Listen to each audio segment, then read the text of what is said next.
시편 139편 1절부터 24절입니다. 여호와여, 주께서 나를 살펴보셨으므로 나를 아시나이다. 주께서 내가 앉고 일어섬을 아시고 멀리서도 나의 생각을 밝히 아시오며 나의 모든 길과 내가 눕는 것을 살펴보셨으므로 나의 모든 행위를 익히 아시오니 여호와여, 내 혀의 말을 알지 못하시는 것이 하나도 없으시나이다. 주께서 나의 앞들을 둘러싸시고 내게 안수하셨나이다. 이 지식이 내게 너무 기이하니 높아서 내가 능히 미치지 못하나이다. 내가 주의 영을 떠나 어디로 가며 주의 앞에서 어디로 피하리까? 내가 하늘에 올라갈지라도 거기 계시며 스올에 내 자리를 펼지라도 거기 계시나이다. 내가 새벽 날개를 치며 바다 끝에 가서 거주할지라도 거기서도 주의 손이 나를 인도하시며 주의 오른손이 나를 붙드시리이다. 내가 혹시 말하기를 흑암이 반드시 나를 덮고 나를 두른 빛은 밤이 되리라 할지라도 주에게서는 흑암이 숨기지 못하며 밤이 낮과 같이 비추이나니 주에게는 흑암과 빛이 같으니이다.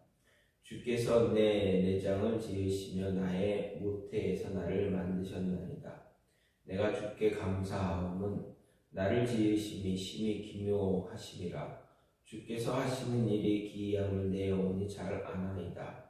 내가 은밀한 데서 지음을 받고 땅의 깊은 곳에서 기이하게 지음을 받을 때에 나의 형체가 주의 앞에 숨겨지지 못하였나이다. 내 형질이 이루어지기 전에 주의 눈이 보셨으며 나를 위하여 정한 날이 하루도 되기 전에 주의 책에 다 기록이 되었나이다. 하나님이여, 주의 생각이 내게 어찌 그리 보배로우신지요. 그 수가 어찌 그리 많은지요. 내가 세려고 할지라도 그 수가 모래보다 많도소이다. 내가 깰 때에도 여전히 주와 함께 있나이다. 하나님이여, 주께서 반드시 악인을 죽이시리이다. 피 흘리기를 즐기는 자들이 나를 떠날지어다. 그들이 주를 대하여 악하게 말하며 주의 원수들이 주의 이름으로 헛되이 맹세하나이다. 여호와여, 내가 주를 미워하는 자들을 미워하지 아니하오며 주를 치러 일어나는 자들을 미워하지 아니하나이까? 내가 그들을 심히 미워하니 그들은 나의 원수들이니이다. 하나님이여, 나를 살피사 내 마음을 아시며 나를 시험하사 내 뜻을 아옵소서. 내게 무슨 악한 행위가 있나 보시고 나를 영원한 길로 인도하소서. 아멘. 오늘 말씀 시편 139편 1절부터 24절 말씀입니다. 오늘 말씀은 다윗을 표제로 하는 8편의 시 가운데 두 번째 138편과 짝을 이루는 찬양시로 하나님의 전지와 무소부재, 창조자적 절대 섭리 등 3대 주제를 찬양하고 하나님의 인도를 간구하는 그러한 노래입니다. 고전적 교리, 조직신학적 시라는 별칭에서 알 수 있듯이 전지전능하시고 무소부재하신 하나님을 찬양하는 시로 시편 중에서 가장 완성도가 높은 아름다운 작품이다 라고 말합니다. 이런 본시는 하나님에 관한 기술을 너와 나와 너라는 인격적 기초 위에서 직접 너에게 말하듯 진술하는 특징을 지니고 있습니다. 이렇게 해서 본시에서 강조되는 것은 하나님과 시인 사이에 뗄 수 없는 긴밀하고 운명적 관계입니다. 이것은 처음부터 마지막까지 일관되게 흘러가고 있습니다. 물론 마지막에 악인이라는 다른 인물이 등장하기는 하지만 이 역시 하나님과 시인, 개인의 관계를 설명하기 위한 설정일 뿐입니다. 이런 오늘 말씀은 크게 네 부분으로 나눌 수가 있습니다. 먼저 1절부터 6절은 나를 향한 여호와의 전지하심에 대한 감탄과 찬양하는 부분입니다. 여기서 하나님의 눈에 가려지는 부분이 없다는 사실이 강조됨으로써 하나님의 아심과 그것에 기초한 다스림에 기대어 사는 성도에게 기쁜 안도감을 제공합니다. 다음으로 이어서 7절부터 12절은 자신을 향한 여호와의 무소부지하심에 대한 감탄, 찬양 부분입니다. 여기에서는 하나님의 눈길만이 아니라 임재 자체를 피할 수 없는 인간 운명이 강조되어서 더 큰 안도감으로 이끌어갑니다. 세 번째는 13절부터 18절인데 시인을 향한 여호와의 창조적 절대 섭리에 대한 감탄과 찬양하는 부분입니다. 이 부분 다시 시인은 자신을 신묘막측하게 창조하신 하나님의 섭리에 대해 찬양한 13절부터 16절과 자신에 대해 생각이 많은 보배로우신 하나님의 섭리를 찬양하는 17, 18절로 나눌 수가 있습니다. 여기에서는 시인이 하나님에 대한 인식을 갖고 있는 현재만이 아니라 그 이전, 즉 그가 만들어질 때 이미 하나님께서 그 현장에 계셨음을 강조함으로써 하나님의 아심을 보다 철저한 것으로 부각시킵니다. 또 마지막 네 번째는 19절부터 24절로 원수들의 응징과 인도를 간구하는 부분입니다. 그 가운데서 19절부터 22절은 주의 원수들에 대한 응징, 그리고 23절, 24절은 자신을 살펴 아셔서 영원한 길로 인도해달라는 간구하는 부분입니다. 이런 마지막 기도는 오늘 시 전체의 균형을 잡아주는 역할을 하기도 합니다. 즉 오늘 말씀은 하나님께서 아신다는 사실만이 중요한 것이 아니라 하나님께서 아시기에 부끄러움이 없는 시인 자신의 결백이 강조되면서 그 알미 더 은혜로운 것이 되도록 인간 편에서의 각별한 노력이 필요함을 암시함으로 끝을 맺고 있습니다. 그럼 오늘 말씀은 처음부터 마지막까지 나와 너의 관계 속에서 하나님을 진술하고 노래하고 있습니다. 하나님은 하늘 높은 곳에 계시지만 가장 낮은 곳에 위치한 시인의 일거수일투족을 알고 계시고 그가 가는 곳은 어느 곳이나 함께 동행하시는 분입니다. 이 진술에 따르면 시인에 관한 하나님의 아심, 흠을 잡고 꼬투리를 잡아내기 위해서가 아닙니다. 시인을 평온케 하시며 도와주시기 위한 아심이다 하는 것입니다. 따라서 이것이 시인을 더 깊은 안도로 이끌며 나아가 그 앞에 서기에 부족함이 없는 떳떳한 삶을 인도합니다. 결국 오늘 이 시의 주제는 단순히 하나님의 전지전능하심과 편재하심을 말하는 것이 아니라 그것을 뛰어넘어 성도 개인이 전지전능하시고 편재하신 하나님과 친밀한 인격적 관계에 있다는 사실에 관한 자각과 일깨움입니다. 이런 오늘 말씀을 보면서 생각할 수 있는 것, 하나님은 모든 것을 아시는 분이기에 모든 것을 이루시는 분이다라는 것입니다. 1절, 2절 말씀을 보게 되면 여호와여 주께서 나를 감찰하시고 아셨나이다. 주께서 나의 안고 일어섬을 아시며 멀리서도 나의 생각을 통촉하신다. 이렇게 말하고 있습니다. 여기서 안고 일어선다라는 말은 인간의 모든 행동을 표현하는 그런 상징적인 말입니다. 즉 하나님께서는 인간의 모든 행동 하나하나를 다 아신다는 이야기입니다. 그리고 다윗은 한 걸음 더 나아가 멀리서도 나의 생각을 통촉하신다 말합니다.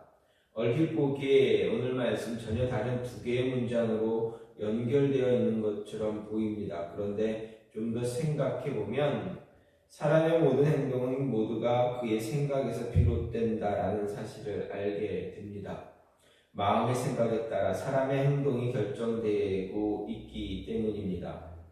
다윗이 여기서 말하고자 하는 것은 바로 이것입니다. 즉 하나님께서는 인간의 모든 행동 하나하나를 아시는데 단지 겉으로 드러나는 모습만을 아시는 것이 아니라 그 행동 안에 담겨 있는 인간의 모든 생각을 다 알고 계신다는 것입니다. 생각해 보시죠. 우리는 가장 친하다고 생각하는 사람과 함께 있으면서도 그 사람이 왜 앉고 일어서는지, 그 사람이 왜 얼굴을 찡그리거나 웃는지 알지 못할 때가 많습니다. 내 배가 아파서 낳은 자식의 생각조차, 그리고 날 낳아준 부모님의 사정조차 모를 때가 참 많습니다. 이것이 바로 우리들의 모습입니다. 하지만 하나님 우리에게 멀리 계신 것 같아도 우리의 모든 내면을 다 통찰하고 계시는 분입니다. 우리의 소원을 아시고 우리의 슬픔과 아픔도 아십니다. 이 세상 누구보다 알아주지 않는 우리의 억울함 또한 예수님은 알고 계십니다. 그런데 이것이 우리에게 큰 위로와 힘이 되는 이유는 하나님이 그것을 알아주시기만 하는 것이 아니라 하나님이 우리 모든 것을 아신다라는 것으로 인해서 우리에게 큰 위로와 힘이 되는 진정한 이유는 모든 것을 아시는 하나님이 모든 것을 다 하실 수 있는 전능하신 분이기 때문입니다. 상대의 요구를 해결해 주는 것은 그와는 비교할 수 없이 힘들고 어려운 일입니다. 사실 부모로서도 가장 사랑하는 자녀의 아픔조차 대신 해줄 수 없고 해결해 줄 수 없을 때가 많기 때문입니다. 하지만 하나님은 다르신 분입니다. 그분은 우리의 필요와 우리의 어려움 알기만 하면 무엇이든지 해결해 줄 수 있는 분입니다. 아니, 다 아시기에 해결을 하실 수 있습니다. 이런 하나님이 우리의 모든 필요를 아시고 통찰하신다는 사실, 정말 큰 위로와 힘이 되는 것입니다. 우리에게는 이렇게 멀리서 우리의 작은 몸짓 하나를 통해서도 속마음을 헤아려주며 그것을 해결할 수 있는 그런 전지전능한 분이 있습니다. 따라서 절망하지 말고 슬퍼하지 말고 낙심하지 말아야 한다라는 것입니다. 삶에 힘겨워하지 말고 하나님께 호소하면 됩니다. 하나님을 의지하면 된다라는 것이 시인의 고백입니다. 나를 알아주시는 하나님, 모든 문제를 능히 해결하시는 하나님을 굳게 신뢰하고 위로와 평안 그리고 승리의 기쁨을 얻어야 한다라는 것, 그 승리의 기쁨을 누리라라는 것입니다. 우리의 모든 것들을 다 아시는 그분이기에 우리의 필요도 채우시고 우리의 문제도, 우리에게 해결해야 될 문제도 해결해 주시는 분, 그분이 바로 우리가 믿고 우리를 잘 아시는 하나님이다라는 것입니다. 또 한 가지는 무엇입니까? 모든 것을 아시는 하나님이기에 우리의 마음속 언어는 늘 성결해야 거룩해야 한다라는 것입니다. 우리의 모든 것 다 아시는 분이기에 우리의 모든 문제를 해결해 주시기도 하지만 우리의 모든 것을 너무 잘 알기에 우리는 우리 마음 속에 있는 것조차도 성결할 수 있는 모습, 성결한 모습 유지할 수 있어야 한다, 갖추어야 한다라는 말입니다. 4절에서 다윗은 여호와여 내 혀의 말을 알지 못하는 것이 하나도 없다라고 말하고 있습니다. 공동번역은 이를 입을 벌리기도 전에 무슨 소리 할지 야훼께서는 다 아신다라고 이렇게 번역을 하고 있습니다. 즉 사람이라면 놓칠 수밖에 없는 사소한 말이라도 하나님은 그냥 지나치지 않으시는 분이다라는 그런 뜻입니다. 그런데 여기서 한 걸음 더 나아가 이 말씀은 더 깊은 의미를 가지고 있습니다. 즉 하나님은 우리의 입의 말뿐 아니라 마음의 언어까지도 다 아시는 분이다라는 사실입니다. 사실 사람들은 말을 할 때 마음의 생각과는 다르게 표현하는 경우 참 많습니다. 즉 마음속은 미움과 증오로 가득 차 있으면서도 겉으로는 평안과 화평을 말하기도 합니다. 그런가 하면 마음은 그렇지 않은데 겉으로는 상대방에게 매우 거칠게 말하기도 하고 악의적으로 말하기도 하는 그런 경우도 있습니다. 우리는 이렇게 수많은 미사여구와 수식어들로 우리의 마음을 숨기고 마음과는 다른 말들을 우리의 입 밖으로 쏟아내기도 합니다. 하지만 하나님은 우리의 혀의 말을 아시며 무엇보다 혀의 말에 담겨진 우리의 마음속 언어조차 잘 아시는 분입니다. 따라서 우리의 입의 말뿐만 아니라 마음의 말조차 거룩하고 성결할 수 있도록 힘써야 합니다. 이것이 바로 하나님께서 우리들에게 원하시는 올바른 삶의 모습이라 할 수가 있습니다. 따라서 우리는 설령 거짓되고 가장된 말들로 상대방을 안심시키거나 위로할 수 있을지 모르겠지만 하나님까지 속일 수 없다는 이러한 명백한 사실 한 가지를 기억하고 우리의 말, 우리의 심령을 하나님 앞에서 투명하고 거룩하고 정결하게 만들어가는 그런 노력을 계속해야 한다라는 것입니다. 야고보 기자는 이와 관련해서 우리가 다 실수가 많으니 만일 말에 실수가 없는 자면 곧 온전한 사람이라 능히 온몸도 본래 씌우리라고 가르치고 있습니다. 즉 말을 제어하며 거룩하고 정결하게 가꾸는 자, 그 입술과 그 혀에 숨겨진 언어들을 제어하는 자는 온전한 사람이다라는 것입니다. 그런데 따라서 다른 무엇보다 우리 마음과 혀를 정결하게 해야 합니다. 혀에 재갈을 누리는 그런 모습 가져야 합니다.